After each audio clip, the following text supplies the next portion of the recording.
25 લોકસભા બેઠકો પર મતદાન ચાલી રહ્યું છે. લોકસભાની ચૂંટણીનું ગુજરાતનું આ ત્રીજા તબક્કાનું મતદાન અને ત્રીજા તબક્કામાં 25 બેઠકો પર ગુજરાતમાં મતદાન છે. બનાસકાંઠામાં મતદારોનો ઉત્સાહ જે છે તે સૌથી વધુ ગુજરાતમાં આંકડાના રૂપે બહાર આવી રહ્યો છે. બનાસકાંઠામાં 34% વધુ મતદાન અત્યાર સુધીમાં નોંધાઈ ચૂક્યું છે.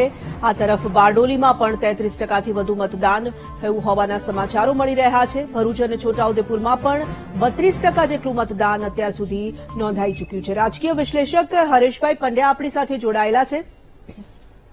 હરેશભાઈ, સ્વાગત કરીએ છીએ આપનું વીટીવીમાં. ખાસ કરીને આજે ત્રીજા તબક્કાનું મતદાન ચાલી રહ્યું છે અને જે રીતે અત્યારે સમાચારો સામે આવી રહ્યા છે, હવામાન વિભાગ દ્વારા આગાહી કરવામાં આવી હતી કે 40-42 ડિગ્રી જેટલું તાપમાન રહેશે, ગરમીનો પારો ખૂબ જ વધારે રહેવાનો છે.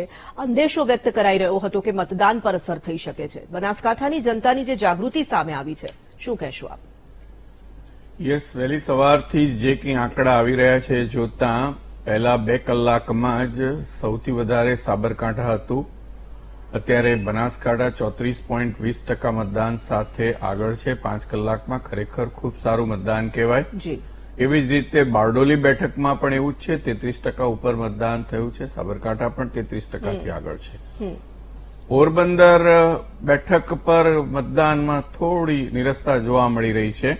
આમ લગભગ 25% જેટલું મતદાન થયું છે. એટલે ત્યાં મતદાનના આંકડા ઓછા આવી રહ્યા છે. પણ સરેરાશ જોવા જઈએ તો લોકોમાં સારો ઉત્સાહ છે અને એમ એવરેજ બધે 26% થી 30% મતદાન થયું છે અને હજી પણ લોકો લાંબી લાઈનો લગાવી અને પોતાનો મત આપવા માટે ઉત્સાહિત જોવા મળી રહ્યા છે.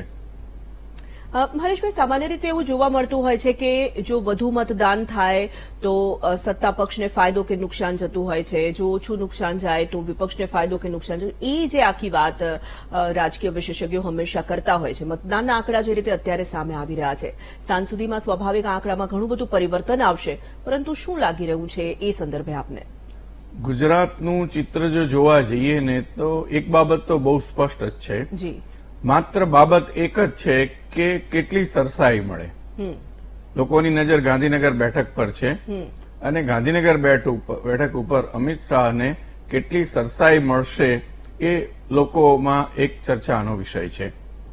બીજી પણ ઘણી બધી બેઠકો છે અને એ બધી બેઠકોમાં પણ આ જ બાબત એ મહત્વની છે. ગુજરાતમાં ભારતીય જનતા પાર્ટી 26માંથી 26 બેઠકો જીતવાની હેટ્રિક આ વખતે નોંધાવશે કે કેમ એ બાબત ચર્ચામાં છે. કેટલાક લોકો પોતાની રીતે પોતાનો અભિપ્રાય આપી રહ્યા છે કે એક બેઠક આમ તેમ થઈ શકે કે કંઈ પણ. હવે એ તો મતદાતાઓ શું કરે છે એ મતપેટીમાં એમ લોકોનું ભાવિ પુરાયું છે અને ત્યારે જ એ ખબર પડશે. પણ હા, કેટલીક જે બેઠકો છે એ બેઠકો ઉપર લોકોનું ખાસ ધ્યાન છે. મારી દ્રષ્ટિએ હું જોવા જાઉં તો રાજકોટ બેઠક, એમ રાજકોટ બેઠક ઉપર લોકોનું ખૂબ ધ્યાન છે, જ્યાં પરસોત્તમ રૂપાલા અને એમની સામે પરેશ ધાનાણી એ ઉમેદવાર તરીકે છે અને એમ ભારતીય જનતા પાર્ટી અને કોંગ્રેસ વચ્ચે ત્યાં કશમકશ છે. બંને પાટીદાર ઉમેદવારો છે અને એમ લોકો એ મતદાન ઉપર કેવા પ્રકારની લોકોની રણનીતિ છે એની ઉપર ધ્યાન આપી રહ્યા છે.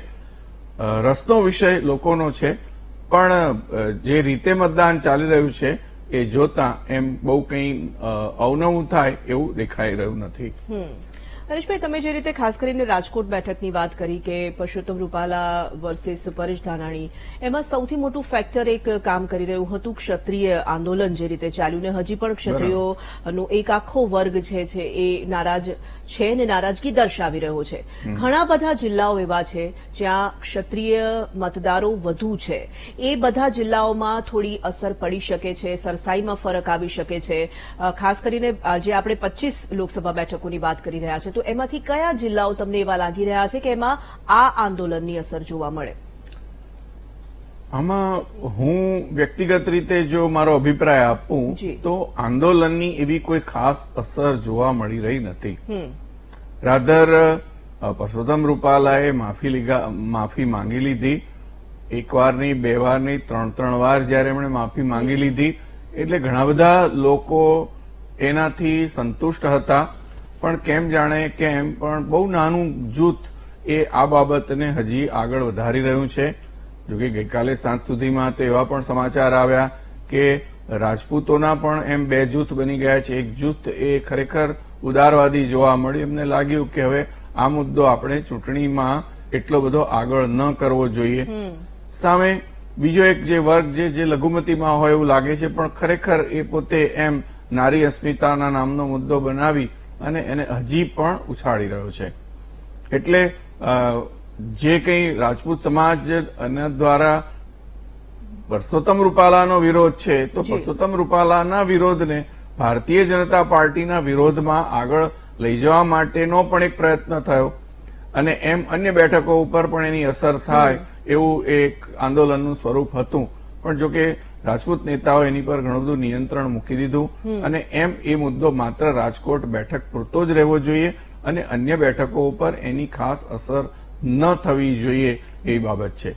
પરંતુ હા, રાજપૂત નેતાઓને એવું હતું કે ભારતીય જનતા પાર્ટી એમનો જે આ મુદ્દો છે એને મહત્વ આપશે અને એમ એ મુદ્દા પૂરતું એ કદાચ પરસોત્તમ રૂપાલાને ઉમેદવાર તરીકે હટાવશે એવી એમની અપેક્ષાઓ હતી.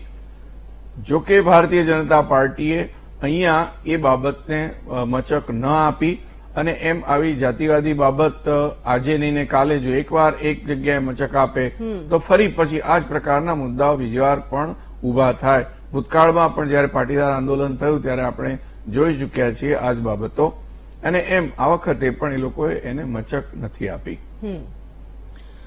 બિલકુલ. તો હરેશભાઈ, હજી આગળ પણ કેટલાક આ જ વિષયને લઈને વાત કરવી છે, પરંતુ એક મહત્વપૂર્ણ